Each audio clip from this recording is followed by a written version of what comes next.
მინდა 40 სებასტიელის ტაძრის ტერიტორიაზე მალე არქეოლოგიური სამუშაოები დაიწყება. რეკომენდაცია დღეს მერიაში არქეოლოგიური საბჭოს ხდომაზე გასცეს. უძველესი ტაძარი ძველ თბილისში აბანეთ უბანში მდებარეობს. გარდა ტაძრისა, საბჭო უახლოეს მომავალში არქეოლოგიურად საინტერესო კიდევ 3 ადგილთან დაკავშირებით გასცემს რეკომენდაციას. სპეციალისტები ამბობენ, რომ გათხრების შედეგად საინტერესო აღმოჩენებს უნდა ველოდოთ 4-ვე პროექტს საკრებულო დააფინანსებს.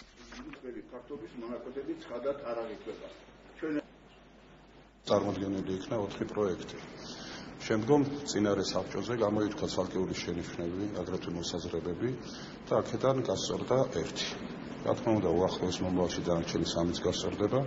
ეს 1 გახლავთ 40 სებასტიელი მოწამის მონასტრის სიახლოვეს, მის ძირში უფრო ზუსტად და თავისთავად იმ შენიშვნებისა და მოსაზრებების გათვალისწინებით დაიწყება უახლოეს მომავალში გათხრა. ეს პირდაპირ შემოვა კულტურული მემკვიდრეობის დაცვის ეროვნულ სააგენტოში და სააგენტო გასცემს უკვე ამაზე კონკრეტულად ნებართვას მას შემდეგ, რაც ეს მერიასთან არსებული ეს კომისია დაასკვნის, რომ პროექტები უკვე სრულად მზადყოფნაშია. როდესაც არქეოლოგიური სამუშაოები იწყება, ცნობის მოყვარეობა წინასწარ უფრო დიდია. თაველოდოთ ამ არქეოლოგიური სამუშაოების დასრულებას და მერწმუნეთ ნამდვილად ბევრი და ძალიან საინტერესო აღმოჩენის მომსწრენი გავხდებით.